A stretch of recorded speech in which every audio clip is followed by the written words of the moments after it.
اللہ من الشیطان الرجیم بسم اللہ الرحمن الرحیم ان اللہ یأمرکم ان تؤدوا الامانات الی اہلها وَإِذَا حَكَمْتُمْ بَيْنَ النَّاسِ أَن تَحْكُمُوا بِالْعَدْلِ إِنَّ اللَّهَ نِعِمَّا يَعِظُكُمْ بِهِ إِنَّ اللَّهَ كَانَ سَمِيعًا بَصِيرًا صدق اللہ العظیم۔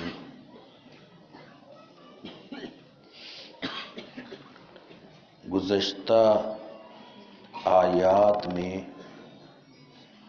یہودیوں کی قباحتوں کا تذکرہ تھا۔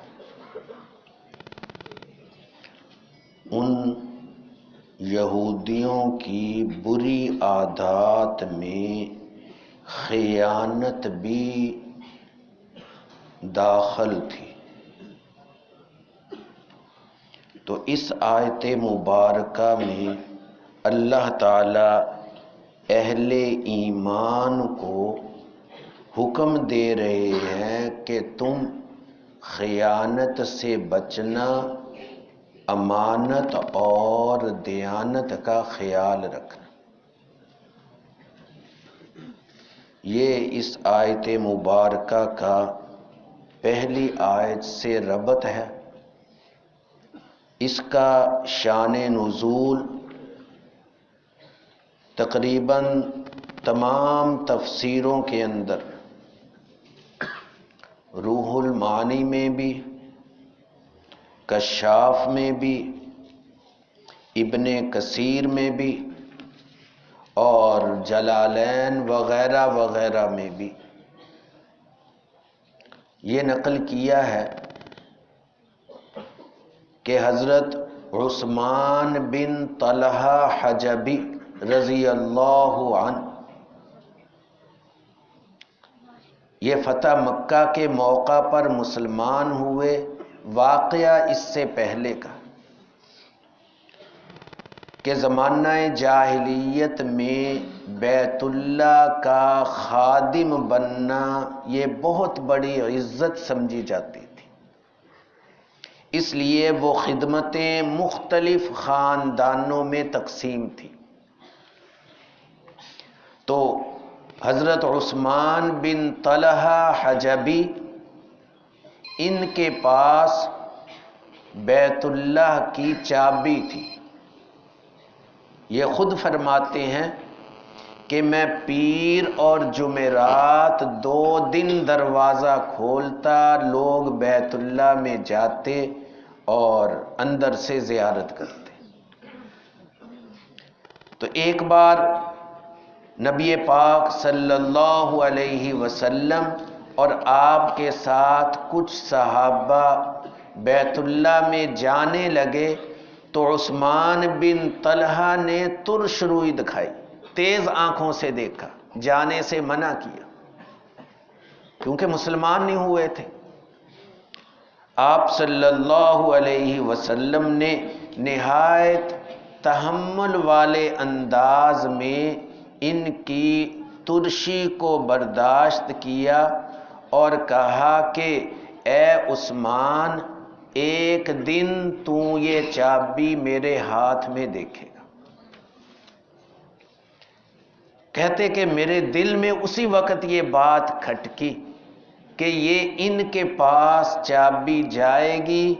میرا مسلمان ہونے کو بھی جی چاہا، لیکن میں اپنے قریش اور دوسرے خاندانوں کے ڈر اور ملامت کی وجہ سے نہ ہوا۔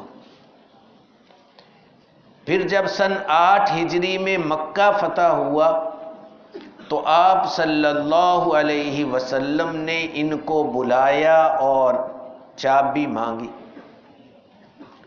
انہوں نے یہ کہتے ہوئے کہ یہ میری امانت ہے، میں آپ کے سپرد کرتا ہوں۔ حالانکہ امانت تو نہیں تھی، آپ صلی اللہ علیہ وسلم کا غلبہ آ گیا تو یہ کہتے ہوئے سپرد کی۔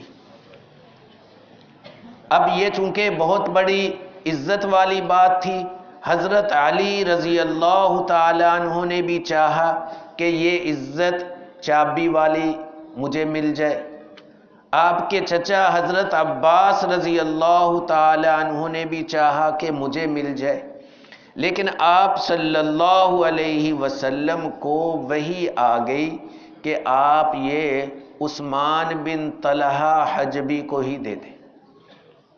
تو آپ صلی اللہ علیہ وسلم نے اسی پر عمل کیا اور عثمان بن طلحہ رضی اللہ تعالی عنہ کو بلایا، فرمایا کہ یہ لو اپنی امانت،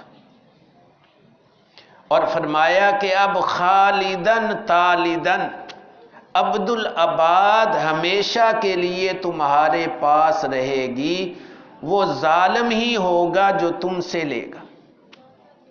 چنانچہ سنا ہے کہ ابھی تک انہی کے خاندان میں یہ خدمت چلی آ رہی۔ اب آپ صلی اللہ علیہ وسلم کی اس شفقت کو اور اس ساری بات کو دیکھ کر وہ مسلمان بھی ہوئے اور جلیل القدر صحابی بنے۔ یہ اس آیت کا شان نزول ہے کہ بے شک اللہ تعالی حکم دیتے ہیں کہ تم لوٹا دو امانتیں امانت والوں کو، جو امانت ہے وہ امانت والوں کو لوٹا دو۔ یہاں پر معارف القرآن میں مفتی اعظم مفتی محمد شفیع صاحب رحمۃ اللہ علیہ نے ایک عجیب بات لکھی، اور تفسیروں میں بھی ہے لیکن ان کا انداز بہت اچھا ہے۔ فرماتے کہ دیکھو امانات یہ امانت کی جمع ہے۔ ہمارے عرف میں امانت کس کو کہتے ہیں؟ کسی نے کوئی مال و دولت رکھا، جب اس نے مانگا اس کو اٹھا کر دے دیا۔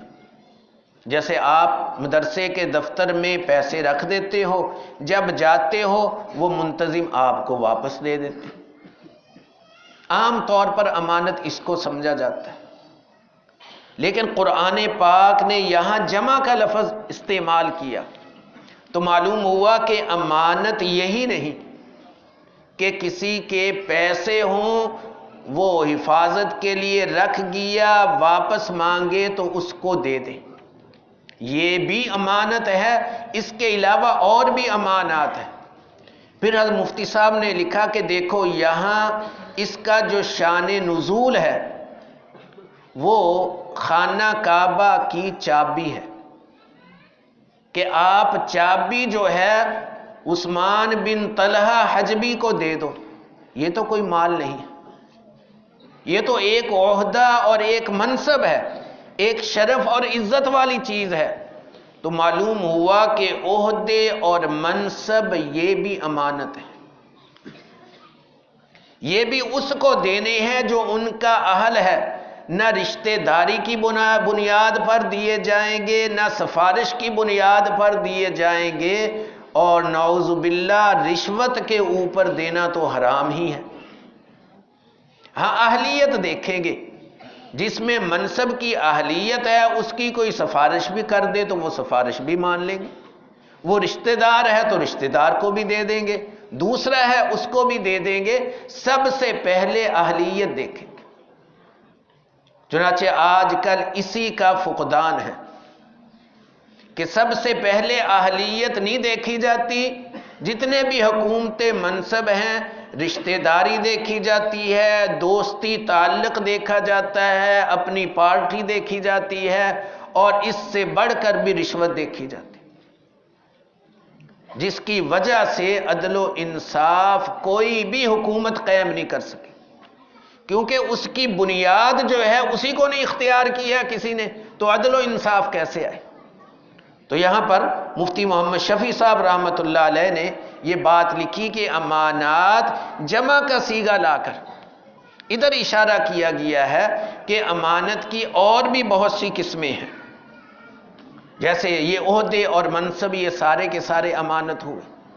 اسی طرح ایک حدیث مبارکہ میں ہے المجالس بالامانہ، کہ مجلسیں یہ بھی امانت ہوتی ہیں۔ دو آدمی بیٹھے، آپس میں کوئی بات طے ہوئی، اگر یہ طے ہوا ہے کہ کسی تیسرے کو نہیں بتانا، وہ امانت ہے، تیسرے کو نہیں بتائیں گے۔ آپس میں جو طے ہوئے ہے اسی طرح اس مجلس کو رکھنا ضروری ہے، الا یہ کہ کسی کا ضرر ہو، وہ تو گناہ کی مجلس ہوئی، وہ تو امانت والی ہے ہی نہیں۔ دو آدمی بیٹھ کر مشورہ کر رہے ہیں کہ نعوذ باللہ جو ہے فلاں کو قتل کرنا، دوسرے کو کہہ رہا ہے کہ تم میرا ساتھ دینا، یہ تو گناہ ہے، یہ تو نہیں۔ اور اسی طرح ایک روایت میں آپ نے فرمایا المستشار مؤتمن، کہ جس شخص سے کوئی مشورہ کرے تو یہ مشورہ دینے والا یہ بھی امانت ہے، کہ کوئی اپنی ملازمت میں، کام کاج میں، پریشانی میں مشورہ کر رہا ہے، اگر اس کو جان بوجھ کر اس نے غلط مشورہ دیا اور اس کو پھنسانا چاہا تو اس نے بھی امانت کی بجائے خیانت اختیار کی۔ تو امانت کا مفہوم یہ بہت وسیع ہے، یہ تمام کی تمام صورتیں اس میں شامل ہیں، ان کا خیال رکھنا ہمارے ذمے ہے۔ حق تعالی شانہ صحیح تفسیر سمجھنے کی توفیق عطا فرمائے۔